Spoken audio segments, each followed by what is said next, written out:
안녕하세요. 김철입니다. 지방자치행정론 제1장의 두 번째 강의를 올려드리도록 하겠습니다. 화면을 공유하겠습니다.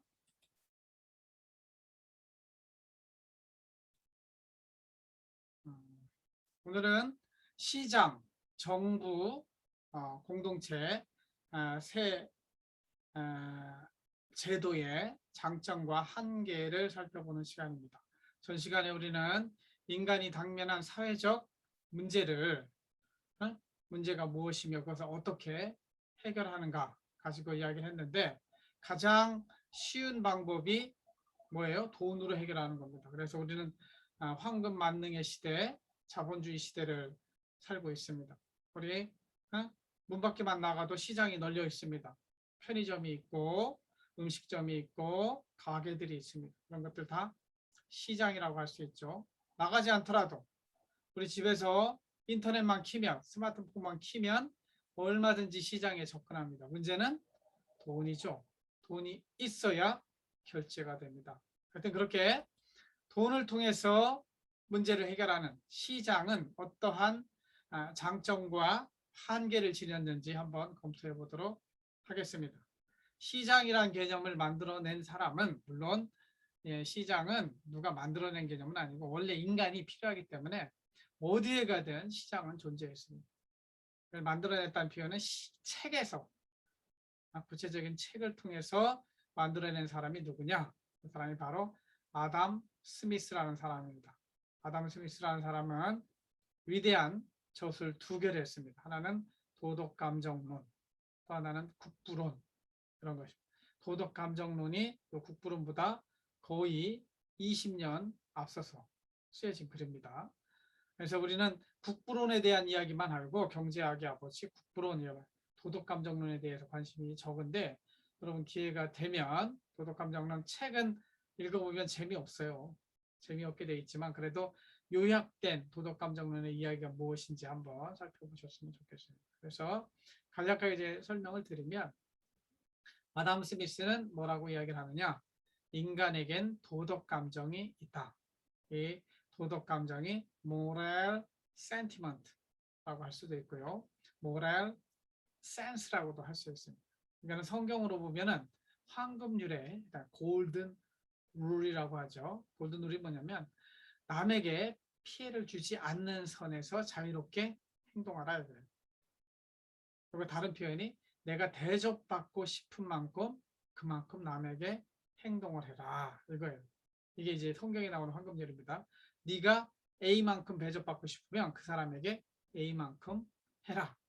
이게 성경의 원리가 되겠습니다. 그래서 인간 사회 속에서 남에게 피해를 주지 않는 하에서는 얼마든지 이기적인 행동을 해도 상관이 없다는 거예요. 우리는 엄격히 보는 거는 이기적인 행동이 아니라고 볼 수 있죠. 왜냐하면 남에게 피해를 주지 않은 것이니까 자기 이익 추구 행위죠.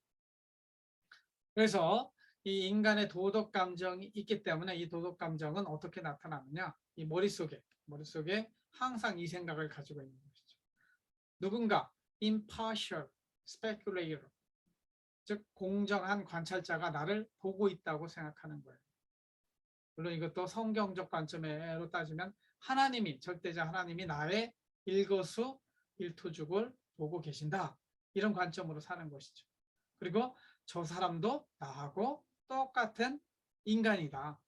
그러니까 우리 안에는 같은 생각이 있다. 뭐예요? 그러니까 내가 대접받고 싶은 만큼 남에게 행동하는 것이죠. 남에게 피해를 주어서는 안 된다. 이 공감의 의미는 다른 말로 따지면 동양적인 사고로 따지면 역지사지라고 합니다. 입장을 바꿔서 생각을 해보는 것이죠. 이렇게 하면 저 사람은 기분이 좋을까? 나쁠까? 이렇게 하면 저 사람한테 피해가 갈까? 안 갈까? 그런 것들을 생각하면서 샘퍼시라고 하는 거, 샘파트라고 하는 거는 서로 동정하고 같은 마음을 느껴주는 것이죠. 이런 마음을 도덕 감정이라고 이렇게 해서 굉장히 굵은 책을 씁니다. 그래서 인간의 본성이라고 하는 부분이 뭐냐면 남에게 피해를 주지 않는 전제 조건 하에서의 이기성을 말해요. 이것은 또 다른 사람에게 이타성, 다른 사람에게 이익을 주는 걸 이타성이라고 하죠.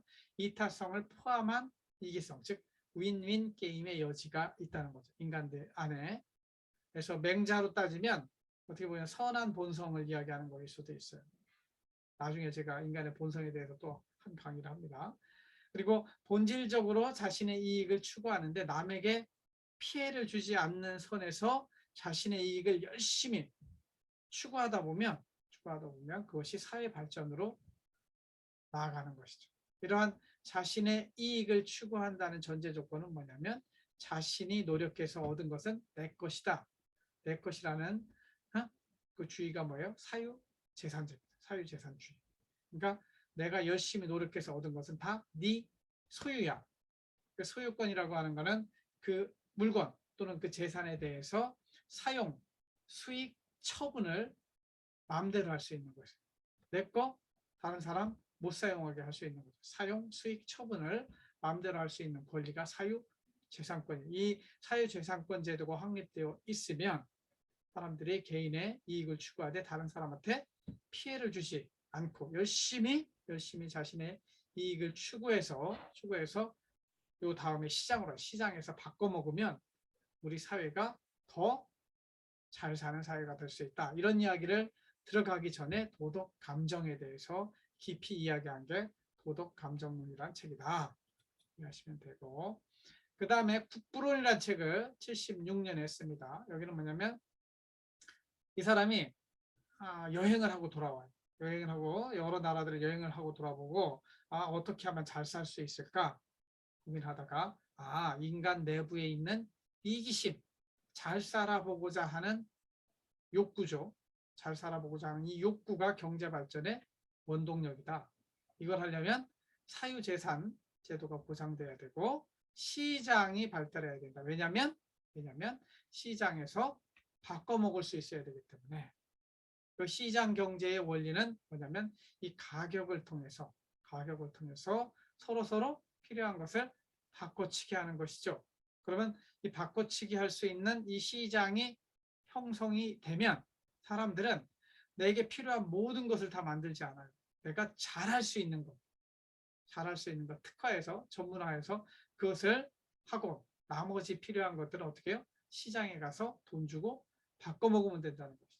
그렇게 함으로써 우리 사회가 발전할 수 있다. 경제가 발전할 수 있다고 하는 것이죠. 그때 바꿔치기 하는 거는 그 물건에 대한 수요와 공급에 따라서 가격이 결정되는데 이 가격을 보고 사람들이 어떻게 행동해야 할 것인가를 결정한다는 것이죠. 그래서 이것을 invisible hand, 보이지 않는 손이라고 하고 이거는 마치 신호등과 같다고 이야기를 하죠. 사람들이 가격을 보고 신호등을 보듯이 빨간불이면 멈춤, 초록불이면 go, 노란불 반짝이면 위험하다 이런 신호를 보는데 그것이 가격을 보고 시장에서 결정을 한다는 것이죠. 그래서 경제발전이라고 하는 것은 이 시장을 통해서 이루어질 수 있기 때문에 정부는 시장이 할 수 없는 최소한의 역할만 하라. 그래서 이걸 minimal state. 그래서 국부론에서 제시하고 있는 정부의 역할은 국방, 치안, SOC만 해라. 이렇게 합니다. 그래서 작은 정부론이라고 이것만. 지금 정부가 하는 일에 가장 큰 비중을 차지하고 있는 건 뭘까요? 바로 사회복지예요. 사회복지. 여기서는 국부론에서 하지 말라고 이야기를 합니다. 국방, 치안, SOC만 해라. 이렇게 이야기를 합니다. 물론 그 당시에는 복지가 강조되지 않아서 그런데 아담 스미스가 현대에 와서 산다면 빈 부익부의 문제를 시장이 해결할 수 없기 때문에 혹시 여기에 국방, 치안, SOC에 복지가 들어갈 수도 있겠습니다. 그래서 시장 경제가 돌아가고 그러면 인간들은 바꿔치기를 할 수 있기 때문에 분업과 전문화를 한다는 것이죠. 그리고 자기가 잘할 수 있는 것 전문화하고 나머지는 바꿔치기. 여기 비교의 개념이 봅니다. 그러니까 각자가 잘하는 것 전문화해서 하고 바꿔치기 하면 상호이익이 증대되는 윈윈 게임의 세계로 들어가고 경제발전이 일어난다. 이런 측면을 강조하는 것이 아담 스미스의 국부론입니다. 그러면 또 단점도 한번 살펴봐야 되는데 한계 또는 단점은 무엇인가? 이거는 이제 칼 막스의 자본론, 그러니까 이 시장 경제에 대해서 가장 날카로운 비판을 가한 사람이 칼 막스라고 할 수 있죠. 이 시장의 한계는 무엇이냐? 여기는 비인격성, 돈만 알지 인간을 인간으로 다루지 않아요. 노동자는 그냥 돈 버는 기계로 하는 것이죠. 그래서 인간을 인간답게 대하지 않는 것, 이것을 인간 소외라고 합니다. 왕따시키는 것, 다 이거 인간 소외입니다. 찰리 채플린의 모던 타임즈라는 영화가 있습니다. 흑백 영화인데 이거 보시면 인간이 자본주의 속에서 완전히 부품화되어 있는 모습을 볼 수 있는데 기회 될 때 꼭 보세요. 그 다음에 이 자본가의 횡포, 자본가들은 노동자, have not이라고 할 수 있는데 가지지 않는 노동자에 대해서 노동자가 만들어낸 것이 100이라면 한 30만 주고 70은 지네가 가져가는 거예요. 이걸 exploitation, 착취라고 합니다. 이런 착취가 시장에선 일어난다. 그래서 결국 the rich get richer and the poor get poorer. 그렇죠? 부익부, 빈익분의 문제가 발생하고 또 큰 시간대로 보면은 경제 불황이 나타나고 실업이 나타나고 결국 이게 증명된 거예요. 1930년대 경제 대공황이죠. 물론 이걸로 인해서 다시 이제 시장 경제로는 안 된다. 자유시장 경제가 아니라 정부가 개입하는 시장이 필요하다. 그래서 케인즈 아빠라고 하는 존 메이너드 케인즈의 거시경제학이 등장을 하죠. 그래서 이 칼 막스는 기본적으로 노동자의 편에서 노동자는 착한데 자본가는 탐욕적이다. 이런 서로 투쟁의 대결의 논리를 통해서 착한 노동자가 잘 살기 위한 방법은 혁명을 일으켜서 자본가들을 때려 죽이는 거죠. 그리고 노동자 중심의 나라를 만들자. 이게 공산주의 혁명이 되겠습니다.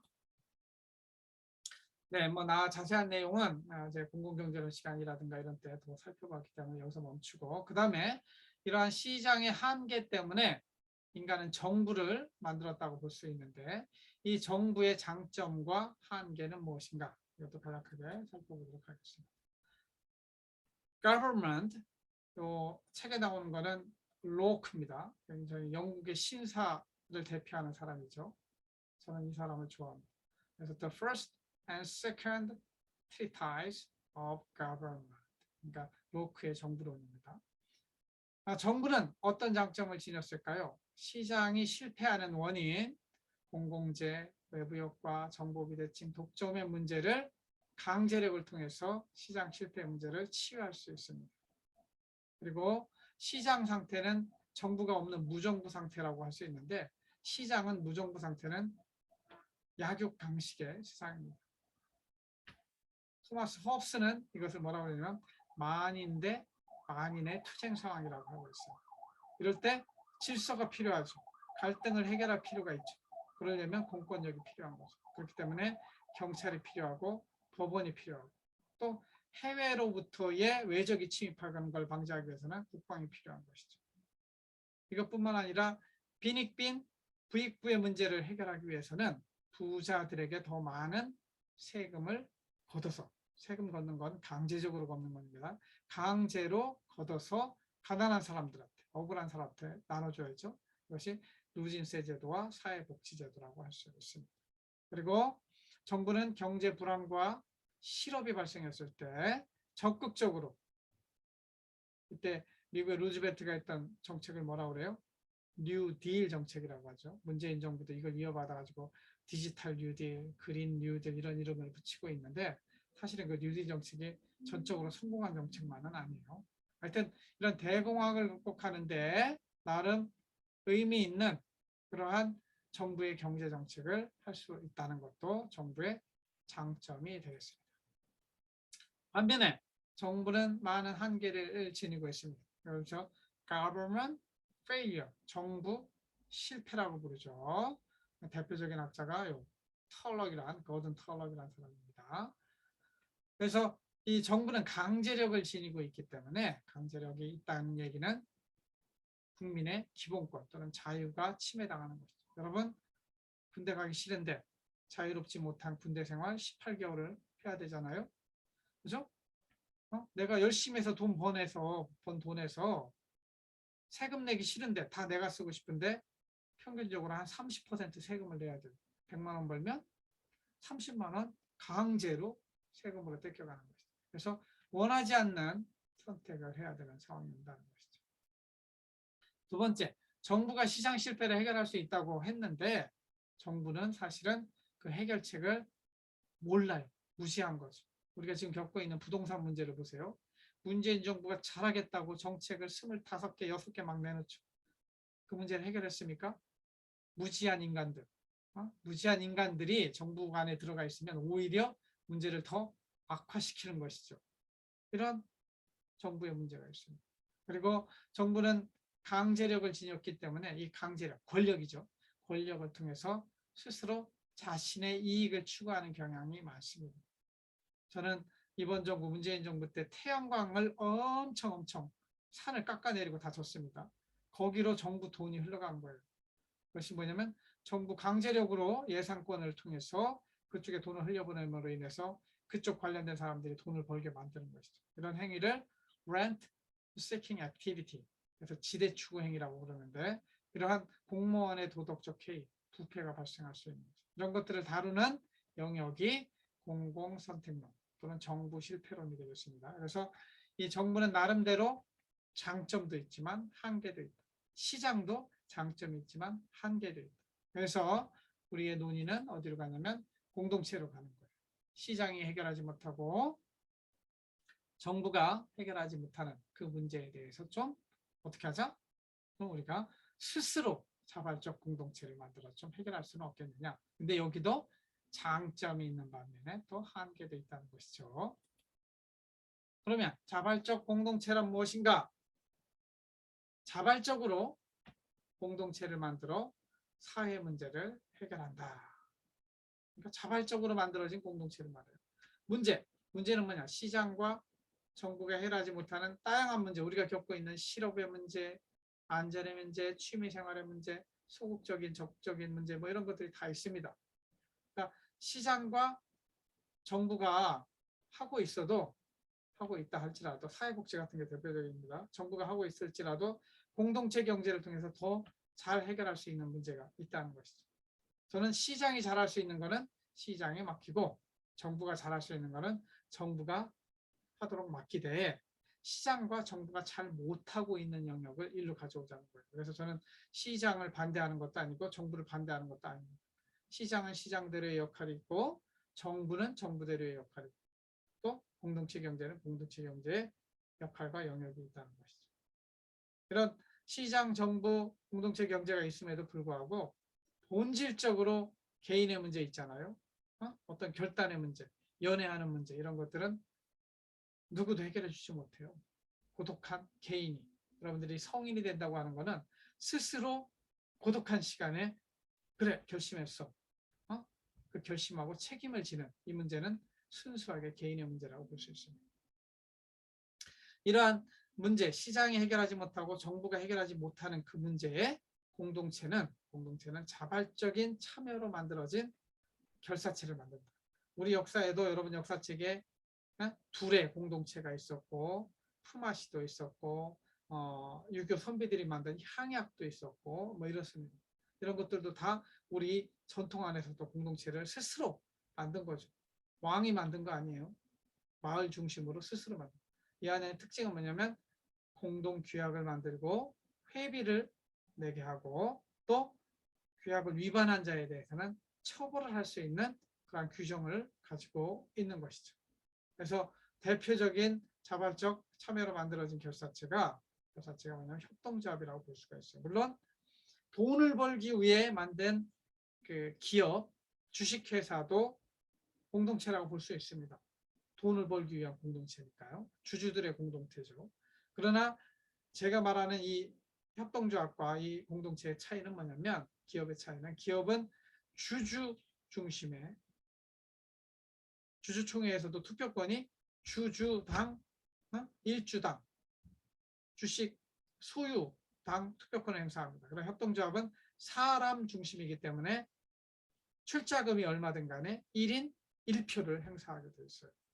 굉장히 민주적이고 공동체 중심적인 게 협동조합 원칙이 되겠죠. 하여튼 그래서 협동조합의 7원칙이 있는데 거기 안에는 자발성, 민주성, 참여, 자율과 독립, 교육 훈련 홍보, 연대, 지역사 이런 부분들이 들어갑니다. 이거는 제가 아마 저 뒤에 14장 공부할 때 좀 더 자세하게 살펴보도록 하겠습니다. 이러한 자발적 공동체의 장점으로는 뭐가 있느냐? 시장과 정부가 해결하지 못한 문제를 해결할 수 있다. 저는 특별히 일자리 문제에는 이 자발적 공동체가 제일 적합하다. 자발적 공동체는 목표를 주식회사와 같이 이윤 극대화로 삼지 않습니다. 여기는 완전 고용을 목표로 삼습니다. 우리 공동체 안에 일자리가 없는 사람, 일거리가 없는 사람이 없게 만드는 것이죠. 그래서 필요하면 일자리를 나누고 일거리를 나눠가지고 모두가 함께 먹고 살 수 있는 그러한 완전 고용의 문제를 해결하는 데 장점이 있고, 그리고 서로 신뢰하게 되죠. 그리고 여기는 취미 활동도 할 수가 있어요. 그 다음에 인간 소외의 문제도 해결할 수 있어요. 자본주의의 가장 큰 문제를 지적하는 것이 카를 막스가 인간 소외입니다. 저기 안에는 인간이 없어요. 인간을 부품과 기계로 취급하는 거죠. 돈 버는 도구로 취급하는 것이죠. 그러나 이 자발적 공동체는 인간을 인간으로 대하는 것이죠. 그래서 자발적인 참여와 노동의 의미를 회복하고 모든 문제에 자기 스스로 해결함으로 인해서 주체, 인간의 주체를 회복하는 것이죠. 그 다음에 빈익빈 부익부의 문제도 해결할 수 있습니다. 자발적 공동체는 공동체에 필요한 자산들을 공유자산으로 만들어갑니다. 그러니까 이 공유자산은 함께 쓰는 자산이기 때문에 누구 혼자 독점적인 소유권을 가지는 게 아닙니다. 그러니까 이 공유자산을 매개로 함께 모일 수 있는 공간, 함께 생활할 수 있는 공간도 만들고 사회복지 활동도 할 수 있게 되는 것이죠. 그 다음에 이 자발적인 참여를 통해서 만들어진 공동체는 권력자들의 도덕적 해이, 정치인이나 공무원들을 말합니다. 권력자들이라고 하는 것은 도덕적 해이, 지대추구 행위의 폐해를 해결할 수 있는 장점이 있습니다. 그리고 참여를 전제로 하기 때문에 주인 정신을 함양할 수 있습니다. 그래서 이 자발적 공동체의 특징은 총회를 중시합니다. 모든 사람들이 n분의 1의 권한을 가지고 있기 때문에 총회에서 되도록이면 모든 사람의 동의를 얻어서 결정을 하고 행동을 하는 그러한 조직을 운영을 하게 됩니다. 그리고 이거는 이기적으로 공동체, 마을 공동체만 잘 사는 것이 아니라 비슷한 이런 협동조합 정신 또는 자발적 공동체 정신을 가진 사람들이 함께하는 것, 이거를 solidarity, 연대라고 합니다. 연대. 서로 협력해서 우리 마을과 옆 마을에 서로 협력할 수 있는 일 하게 되는 것이죠. 여기 안에서도 자본주의처럼 사실은 전문화가 될 수 있어요. 우리 동네는 쌀농사가 잘 되니까 쌀농사, 너네는 고구마 농사. 이런 식으로 해서 분업을 해서 바꿔먹기 할 수 있는 것이죠. 그러나 목표는 아까 이야기한 것처럼 완전 고용과 함께 잘 살기로 가는 것이죠. 그래서 연대를 통해서 규모의 경제를 실현할 수도 있고 효율성을 추구할 수도 있습니다. 그러나 이 자발적 공동체가 마냥 좋은 점만 있는 것이냐? 그렇지는 않습니다. 제가 공동육아라고 하는 것, 우리 아이들 3명을 공동육아에서 키웠는데 이 어린이집은 어떻게 하느냐? 원장이 있고 원장이 운영하는 어린이집이 아니에요. 부모들이 함께 모여서 여러분들도 이제 시집가고 장가가면 이런 모델을 한번 추구해 보세요. 부모들이 직접 어린이집을 만들어 가지고 부모들이 주인이에요. 거기서 선생님들을 고용하고 그리고 아이들을 함께 기르는 것이죠. 그래서 공동육아예요. 그렇게 해서 함께 자발적으로 만들어서 이렇게 재밌게 사는데 그 안에도 프리라이더가 있어요.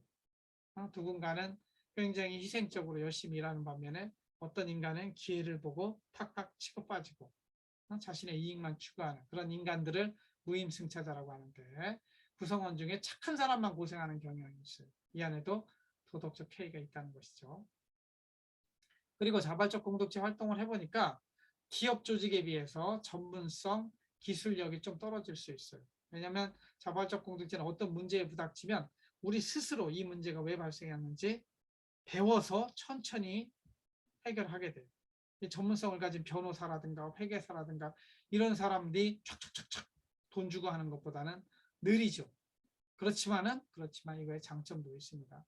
아무튼 그래서 이 전문성 기술력 때문에 저는 자발적 공동체가 할 수 있는 영역이 굳이 대기업과 경쟁하는 이런 영역은 하지 않는 게 좋다. 특히 자동차, 냉장고, 하이테크 산업 이런 거 하이 레벨 이코노미라고 하는 이쪽을 공동체 경제로 하기는 굉장히 어렵습니다. 이것은 대기업 시장이 하게 하고 공동체 경제는 미들 레벨 우리가 이야기하는 요즘 사회적 기업 또는 사회복지 그리고 생활 공동체에 관련된 우리 마을에서 할 수 있는 목공소 우리 제가 한 공동육아 이런 것들은 공동체 경제로 할 수 있다. 그 안에서 일자리가 만들어질 수 있다는 것이죠.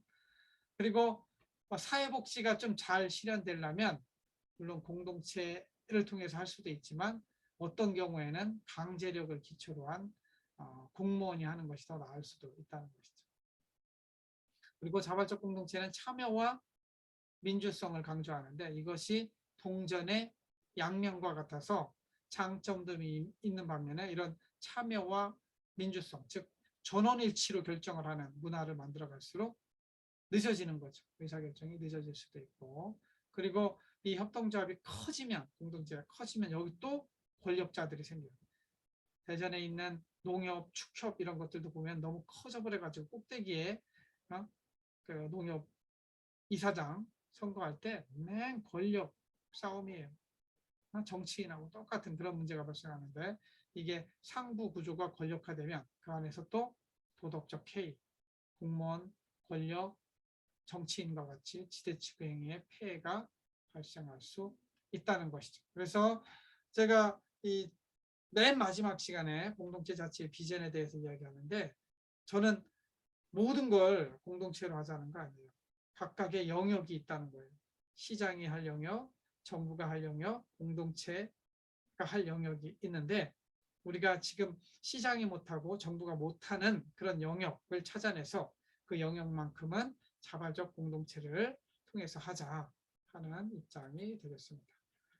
이거는 이제 성경 말씀인데 성경 사도행전 2장에 보면은 초대교회 때에 어떤 공동체를 만들어갔는지에 대한 얘기가 나오는데 관심 있으신 분들 한번 읽어보시기 바랍니다. 그리고 이 성경 말씀 해석하는 거에 대해서는 제가 작년 강의가 똑같이 또 동영상에 올라와 있습니다. 거기에는 이런 것들 좀 자세히 설명을 했으니까 필요하면 그거를 보셔도 좋고요. 이거는 2021년 강의이기 때문에 제가 모두에 말씀드린 대로 성경 말씀을 최대한 절제하면서 강의를 하기로 했기 때문에 자세히 말씀을 안 드리도록 하겠습니다.